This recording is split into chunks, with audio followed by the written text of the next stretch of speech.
going to set him on fire inside his own house, until he was stopped by one of the other members who said, "John, you're going to burn your own house down." And that's the only thing that prevented that.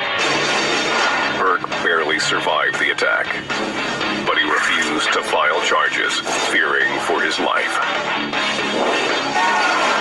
Napoli had thrown down the gauntlet. It was either his way or a vicious beating. I think they were so loyal because they feared him. They saw what John Napoli was capable of. They did not want to be on the receiving end of what John Napoli was capable of giving them.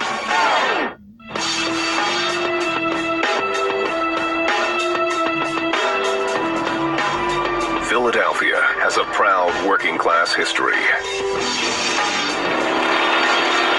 But the city is home to some of the East Coast's most violent nonconformists. The Breed Outlaw Motorcycle Gang. These brutal bikers take pride in scaring everyone.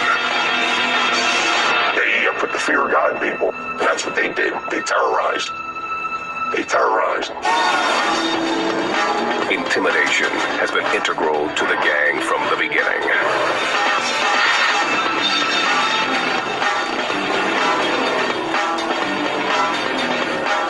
The Breed was born in 1965 in Asbury Park, New Jersey, about 64 miles northeast of Philly. If you talk to the Breed members, they're just a bunch of motorcycle enthusiasts who don't necessarily conform to society. If you look at it from an law enforcement standpoint, they were an organized group of vicious people, and anybody who stood in their way, they would confront them and use violence. One of their founding members was Salvatore Giulio, also known as the Old Man.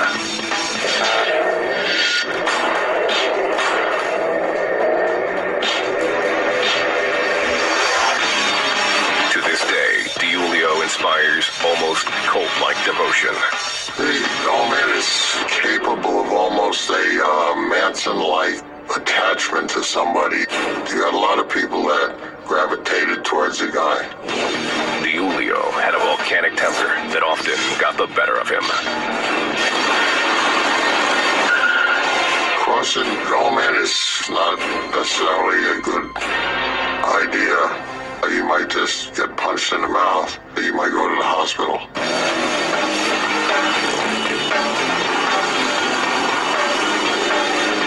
By 1971, the Breed had grown to 1,500 members, and Giulio was officially made the national president. The gang embraced the outlaw image, riding Harleys and fighting wherever they went. I remember a guy, grown man, in shorts, come into the bar, interrupting two Breed members speaking. We beat the out of the guy and threw him outside. The Breed also sold and used methamphetamine. We're making money, we're having a good time, and we're certainly whacked out of our minds. We could party, drink, keep partying, drink, do some more partying, drink, as long as you pretty much wanted to.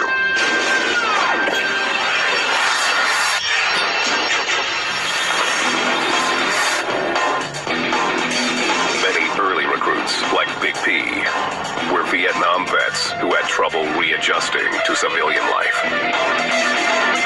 The lifestyle is really boiled down to that. We're just not going to take any. They had expanded beyond Jersey and established 13 chapters, from West Virginia to Ohio. In Ohio, they started to butt heads with the country's largest and most powerful motorcycle gang, the Hells Angels. The Breed chapters in Ohio were leaning on the Hells Angels, and we're actually doing quite a good job of it. What began as bar brawls soon escalated and turned into an all-out war after an incident in Cleveland, Ohio.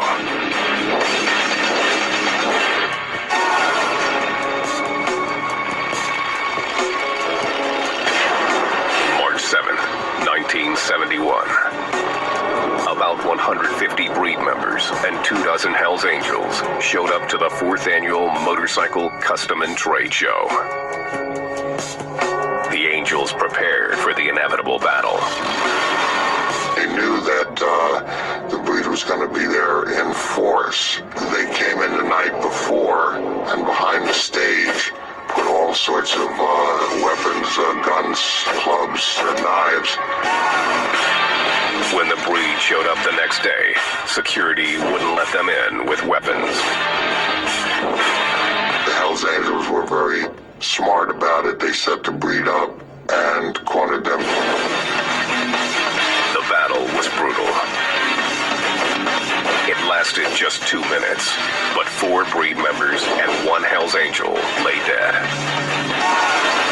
2 other members of the breed were castrated by the Angels during the melee. The battle was the bloodiest in biker history, and the war wasn't over. We're now formally at war with the Hells Angels.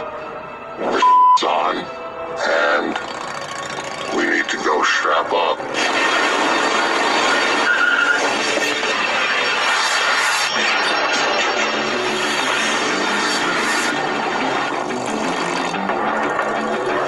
In the 80s and early 90s, instead of expanding like most gangs, the breed chose to strengthen its presence in Pennsylvania and New Jersey.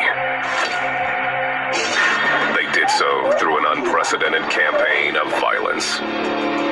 At one point, about 35 members of the gang walked into the Blue Fountain Diner, and they confronted a gentleman inside, asked him if he was enjoying his breakfast, and then began beating on him and broke a beer bottle over his head.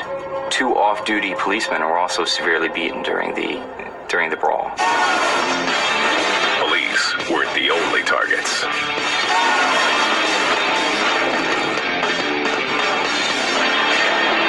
January 1998. Stars and Bars, Long Branch, New Jersey. This strip club had become the breed's hangout. Well, the breed could come into that bar on Friday night. They would have the dancing girls there or whatever. Mike Campanella worked undercover for 2 years tailing the breed. He says National Breed President Salvatore the Old Man DiUlio was acting like he owned the place and allegedly abusing some of the dancers. If the old man, Sal DiUlio, wanted a girl in the back room or whatever he wanted to do, he put an order out, and these guys would make girls come back there. The gang had become bad for business. They flat out would take them in the back room, tie them up, and have a great old time. The stuff that a lot of people fantasize about. Then the gang went too far. Every time the music stops, the patrons are listening to screams from the back room. One of the dancers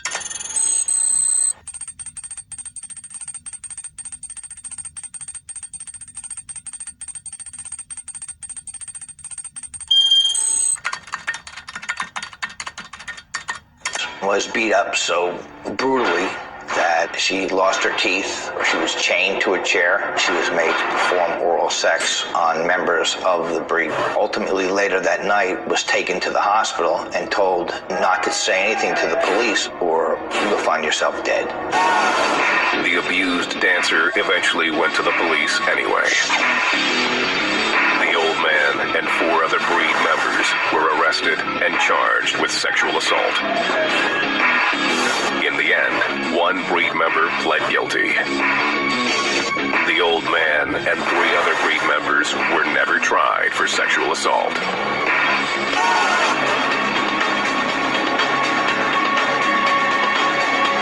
John Jr. Napoli would take the message to heart. He would do whatever he